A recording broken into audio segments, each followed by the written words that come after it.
Joining me from New York is the chairman of the Faith and Freedom Coalition, Ralph Reed. Ralph, how are you, sir? I'm good, Glenn. Good to be with you. First of all, I think you are doing exceptional work. And you and I have talked privately several times before that, when an organization gets co-opted by a party, there's trouble. But when they stay true to principles, it's great. And the principles that you're putting in the voter guide, can you go over some of these things? Yeah, Glenn, we thought it was important for voters to be fully informed on where these candidates stand on really a broad range of issues, from economy, taxes, jobs, spending and deficit, the Ryan budget plan, Medicare reform, Obamacare, health care, and also the cluster of cultural and moral issues that I think are burning in the hearts and giving meaning to the souls of millions of Americans, and which I think are really a very much a sleeper issue in this campaign, and that's the Obamacare mandate on religious charities, the marriage issue, the life issue, religious liberty in general. And what we're doing, Glenn, is we're distributing over 51 million of these voter guides. About 10 million are being mailed this week into 16 states. 30 million will be distributed in 117,000 churches. And beginning next Tuesday, when early voting begins in Ohio, at 7 a.m. on Tuesday morning, hundreds of thousands of faithful Catholic and evangelical voters will get a text alert on their cell phone from our organization with a voter guide. And if they click the link, it actually gives the early voting locations where they can vote. And I think if we're successful, you're going to see the biggest turnout of voters of faith that you've seen in a presidential election in our lifetimes. Why, Ralph, why is the early voting so important? Well, speaking as a political strategist, I think early voting is important because a vote that's put to bed now, a vote that gets cast now, is not a vote that you got to run around and call and door knock or do other things to get to the polls in that last weekend.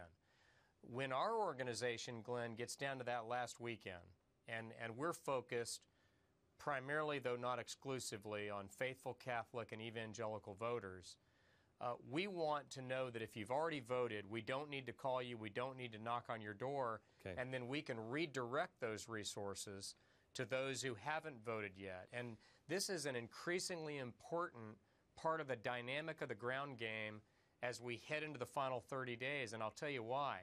About a third of the vote nationally will be cast before November 6th. In Florida, it'll be north of 45% will be cast before Election Day. Wow. I did a phone call with CatholicVote.com, and they were hoping to have 55,000 people on the call. It turned out they had 143,000 people. Wow. At the same time that's happening, I'm hearing in the press that nobody is excited to go out and vote, that we are depressed, that we don't, do you have any sense that that is true? Because everything that I see, when I was in Ohio, we booked a room with Freedom Works for 1,500 people. We had 8,000 show up until the fire marshal said no more, and we had 20,000 that went home and watched it online. I mean, everything I see says the opposite of what I'm seeing on television. No, I see that too, and I see, Glenn, outside of the two-party structure, organizations like ours and many others, not just Faith and Freedom, but many others, contacting more voters of faith, getting them registered to vote. Our organization alone mailed and phoned 1.97 million unregistered evangelical Christians in Colorado, Nevada, Iowa, Wisconsin, Virginia, Florida, and Ohio.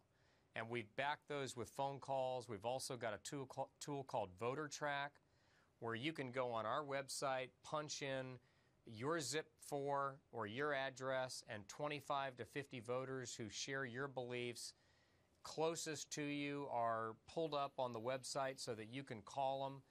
I got an email from a friend of mine earlier today in Texas, your now home state, who's taking 30 people from Dallas to Richmond, Virginia for the final weeks of the campaign to knock on doors. So my advice to people, and it's not that different than it is every election, honestly, Glenn, but my advice is ignore the press and ignore the polls. Do your job, make sure your friends and family are registered to vote, make sure they're informed, and that they go to the polls, because all a public opinion survey is a best guess based on a turnout model that comes from what? That comes from previous elections. So if several million additional conservative citizens of faith show up at the polls on Election Day, then all the polls that we're seeing now are wrong. Well, I have to tell you, Ralph, I don't think this is going to be like, I mean, the last two elections and all of the primaries, they haven't been able to model those things. Right. Everything has changed. Everything, at least on the Republican side or the conservative side, we have, I know I have fundamentally changed as a human being in the last 6 years. I have fundamentally changed the way I look at things and everything else. And I'm sorry, but they keep calling these elections wrong because I don't think they understand what's happened. I don't think they understand, especially when it comes to faith. They always dismiss people of faith. And I don't think they understand that they got under the hood of faith, and we caught them with their hands on our engine, and we're saying, what are you doing? No, thank you. And we are awake. We are awake. I don't think there's any question about it, Glenn, and I don't mean to suggest that the outcome of primaries is necessarily predictive of a general election. Right. But it's symptomatic of something, and I would just point to two data points. Number one, look at the Republican primaries in 2012. According to our analysis of the exit polls, Glenn, 50.53% of all the voters who voted in Republican presidential primaries and caucuses for which we have an exit poll, 50.53% were self-identified evangelical Christians. That's Wow. the largest number ever recorded. It's Wow. 6% higher than it was in 2008. So, Ralph, can we yeah. will that put to rest this nonsense about Romney and the Mormon thing? Because I know, look, you were there. You are the man, really, truly, you and David Barton are the man responsible for putting together the Black Robe Regiment with me before the Restoring Honor in Washington, D.C.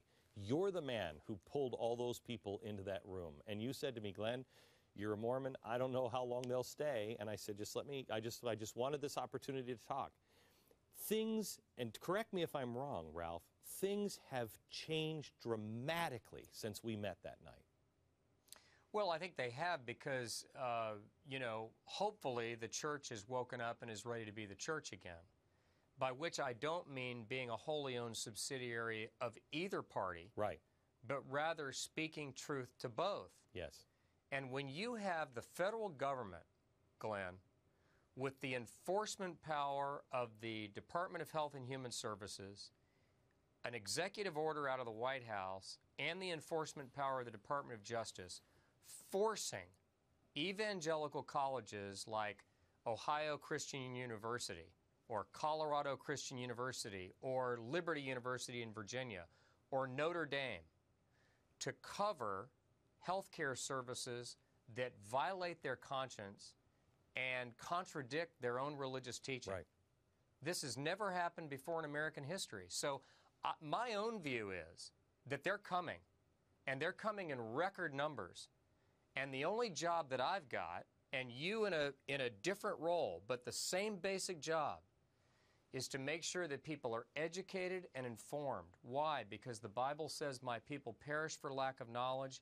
If we give them the knowledge, Glenn, on where these candidates stand, they'll figure it out for themselves. One more thing. I just want to touch base on this, and we'll put this up on the Blaze action page. Whenever you look at the top of the banner of the Blaze, you'll see a little red button that says Take Action. You click on this, and you'll find Ralph's organization, and it'll take you right to that page.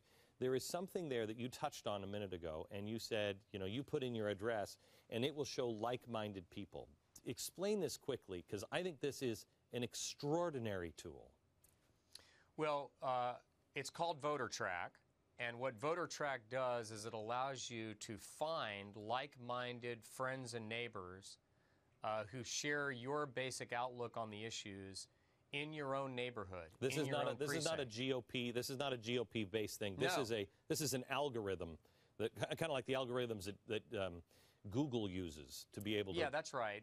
We use consumer databases and voter registration and other history to identify voters who, you know, not with absolute certainty, but in general, we know that they're people of faith and they're conservative. So what you can do is you can go to that tool on our website, Glenn, ffcoalition.com. It's called VoterTrack. And here's the great part, Glenn. You not only can contact people in your neighborhood, you can contact people in any one of these key battleground states. So we've got people who may be living in a state like California that's not a battleground state for the presidential race, but they can be calling people in Ohio and Iowa and Wisconsin and Florida. And I believe, counterintuitively and ironically, that here we are in this election where $5 billion is being spent. There's over $600 million in attack ads being slung by both sides. And what's resulted, Glenn, is that we're getting back to the grassroots politics of knocking on doors, ringing doorbells, making phone calls, and burning shoe leather. And whoever does that best is who's going to win on November 6th. I would like to talk to you again next week, Ralph, about that particular thing and see if we can get our audience mobilized in two fronts. One, voting early, not often, just early. And the second thing is to help mobilize them with your work on the grassroots, because it really is David versus Goliath. That's the way it's going to happen, and no one will see it coming. Thanks, Ralph. Thank you, Glenn. Back in a minute.